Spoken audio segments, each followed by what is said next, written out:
Social మీడియాలో success అంటే లక్షల్లో ఫాలోవర్లుండాలనేది ఒక పెద్ద అపోహ. ఒకవేళ అలా అనుకుంటున్నారేమో, ఆ ఆలోచనా విధానాన్ని పూర్తిగా మార్చేసే సమయం వచ్చేసింది. ఈరోజు మనం ఆ పాత నమ్మకాన్ని బద్దలు కొట్టే ఒక కొత్త వాస్తవం గురించి మాట్లాడుకోబోతున్నాం. ఫాలోవర్లు, సబ్స్క్రైబర్లు అస్సలు ముఖ్యం కాదు.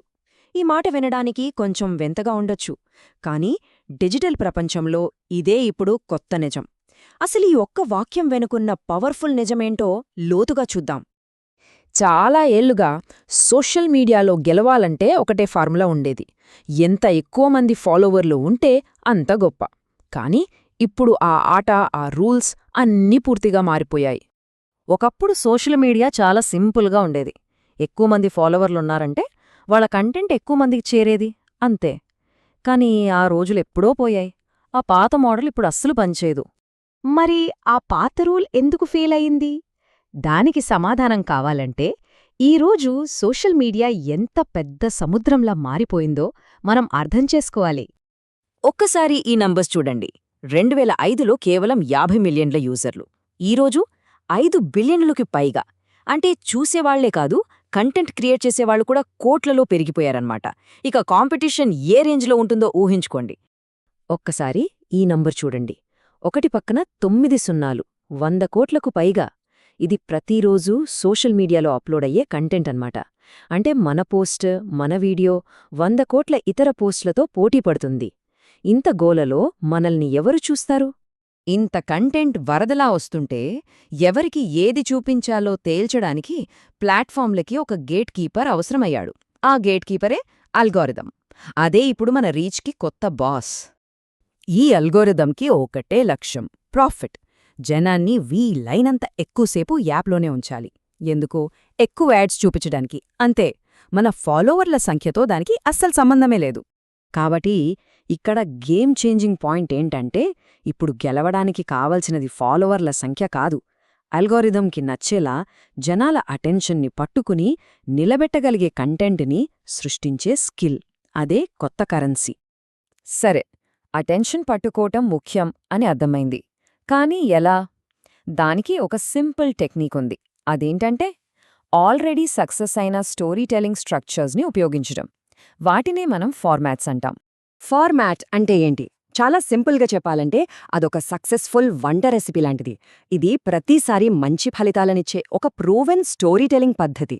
దీన్ని మన క్రియేటివిటీకి అడ్డంకిగా కాదు, ఒక బ్లూ ప్రింట్గా, ఒక గైడ్గా వాడుకోవాలి.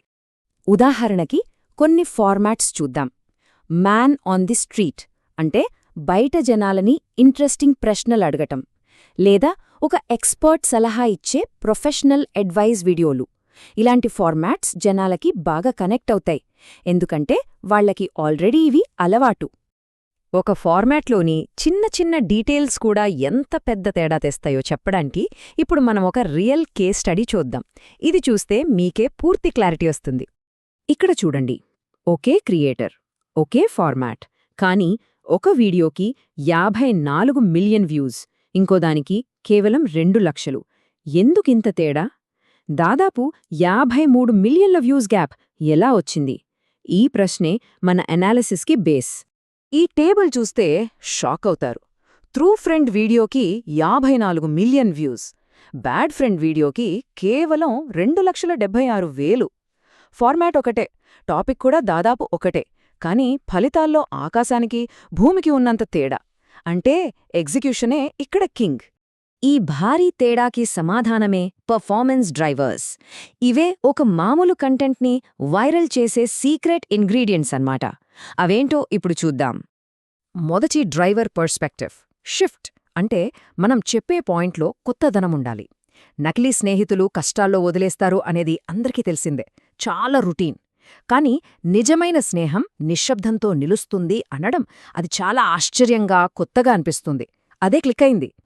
రెండోది డెలివరీ. అంటే చెప్పే విధానం. కాన్ఫిడెంట్గా, సూటిగా, స్పష్టంగా చెప్తే జనాలు నమ్ముతారు, వింటారు. అదే తడబడుతూ అనవసరమైన మాటలు వాడుతూ చెప్తే క్షణాల్లో స్కిప్ చేసి వెళ్ళిపోతారు. ఇక మూడోది చాలా ముఖ్యం, టెన్షన్ బిల్డింగ్. అంటే ఉత్కంఠను పెంచడం. సమాధానం వెంటనే చెప్పేయకుండా సమయం, దూరం, నిశ్శబ్దం అంటూ ఒక చెక్లిస్ట్ ఇవ్వడం వల్ల చూసేవాళ్లు కూడా ఆలోచిస్తారు, చివరిదాకా వీడియో చూస్తారు. సరే, మిలియన్ల కొద్ది వ్యూస్ ఎలా తెచ్చుకోవాలో చూశాం. ఇప్పుడు అసలైన పాయింట్. ఈ అటెన్షన్తో తర్వాతేంటి? దాన్ని యాక్షన్గా, అంటే డబ్బుగా ఎలా మార్చాలి?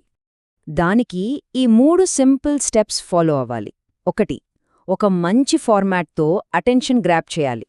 2. వాళ్ళకి ఉపయోగపడే కంటెంట్తో ఒక నమ్మకాన్ని, బంధాన్ని పెంచుకోవాలి. 3. మీ దగ్గరున్న ప్రోడక్ట్ లేదా సర్వీస్ని వారికి ఆఫర్ చేయాలి. ఇందులో గ్రేట్ విషయమేంటంటే, ఇదంతా చేయడానికి పెద్ద పెద్ద స్టూడియోలు, లక్షల బడ్జెట్లు అసలవసరం లేదు. మీ చేతిలో ఉన్న ఫోన్, మీ దగ్గరున్న ఒక కథ, ఈ 2 చాలు మొదలుపెట్టడానికి. ముగింపుగా ఒక్కటే ప్రశ్న. ప్రతి ఒక్కరి దగ్గర చెప్పడానికి ఒక విలువైన కథ ఉంటుంది. మరి ఆ కథను ప్రపంచానికి చెప్పడానికి ఏ ఫార్మాట్ ఎంచుకోబోతున్నారు?